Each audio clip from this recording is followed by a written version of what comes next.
இப்படிப்பட்டவர்களையும் எங்களை விமர்சனம் பண்ணுவதற்கு எந்த தகுதியும் கிடையாது, அருகதையும் கிடையாது. இன்னும் ரகுபதி சொல்கிறார், விசுவாசத்தை பற்றி சொல்கிறார்.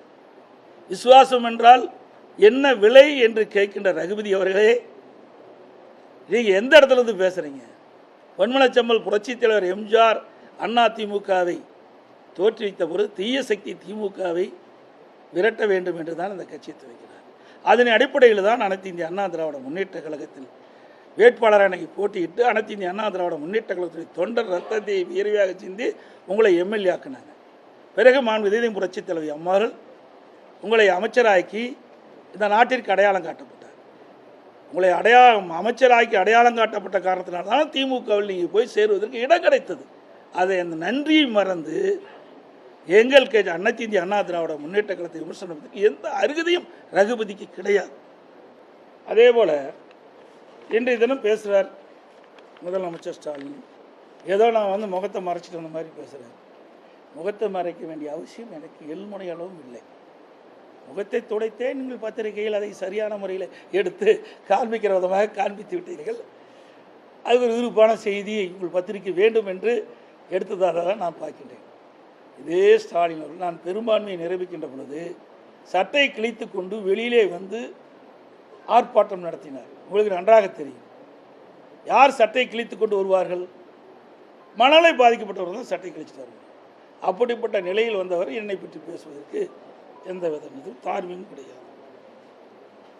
அதோட பத்திரிகையாளர்களை ஊடக நண்பர்களை நான் கேட்டுக்கொள்வேன். எல்லாம் அண்ணா திமுகவில் நான் இரும்புனா விவாதம் மேடை, தும்புனா விவாதம் மேடை, அது ஒரு ஆர்கியூமெண்ட் வச்சு பேசிகிட்டு இருக்கிறீங்க. ஆளுங்கட்சியாக இருக்க போல முதலமைச்சா இருக்க போது தான் பேசுகிறீங்க. எனக்கு எதிர்கட்சியாக இருக்கும் சுமார் 8 ஆண்டு காலம் என்னை பற்றியே இந்த ஊடகத்திலையும் பத்திரிகைகளும் நீங்கள் விவாத மேடையில் வச்சும் பத்திரிகைகளையும் ஒளிபரப்புகளையும் பண்ணிகிட்டு இருக்கிறீங்க. அதுக்கு நான் நன்றி தெரிவிச்சுக்கிறேன். ஏன்னா எல்லாத்துக்கும் என்னை அடையாளம் காட்டிட்டீங்க, பரவாயில்ல, நன்றி. ஆனால் எவ்வளவு பெரிய பிரச்சனை நடந்திருக்கு. கிட்னி முறைகேடு நடந்திருக்கு.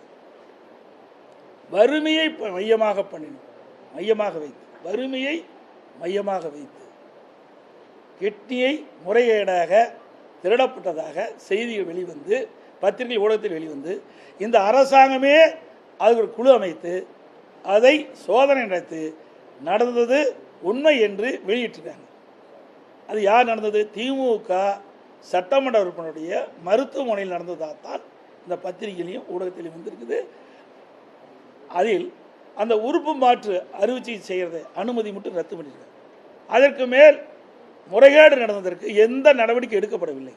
ஆளுங்கட்சியை சேர்ந்த சட்டமன்ற உறுப்பினருடைய மருத்துவமனை என்ற ஒரே காரணத்திற்காக திராவிட முன்னேற்ற கழக அரசு, ஸ்டாலின் மாநில அரசு அந்த நிறுவனத்தின் மீது, அந்த மருத்துவமனை எந்தவித நடவடிக்கை எடுக்கவில்லை. அவர்கள் மீது நடவடிக்கை எடுக்குது. இது எவ்வளோ பெரிய மோசடி. அதே போல் நாமக்கல் மாவட்டம் பள்ளிப்பாளையத்தில் பத்திரிகையில் ஊடகத்தில் வந்த செய்தி, ஒரு பெண்மணி தன் வறுமையின் காரணமாக தன்னுடைய கட்டிய சில பேர் ஆசை காட்டி பணத்தை ஆசை காட்டி அப்படி வறுமை மையமாக வைத்து அவர்கள் அதை கிட்னியை எடுக்க முயற்சிக்கின்ற பொழுது கிட்னிக்கு பதிலாக கல்லீரல் எடுத்திருக்கிறார்.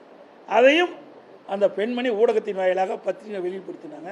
எதுக்கோ வழக்கு போடுகின்ற இந்த அரசாங்கம் இது ஏன் வழக்கு பதிவு செய்து உரிய நடவடிக்கை எடுக்கலை? இது எவ்வளவு பெரிய நாட்டிற்கு ஒரு கேடு. இதெல்லாம் சாதாரண விஷயமாக எடுத்துக்கொள்ள முடியாது. பிளே ஸ்டோர் மற்றும் ஆப் ஸ்டோரில் இருந்து பாலிமர் செயலியை QR கோடு மூலம் பதிவிறக்கம் செய்யுங்கள். செய்திகளை உடனுக்குடன் பெறுங்கள்.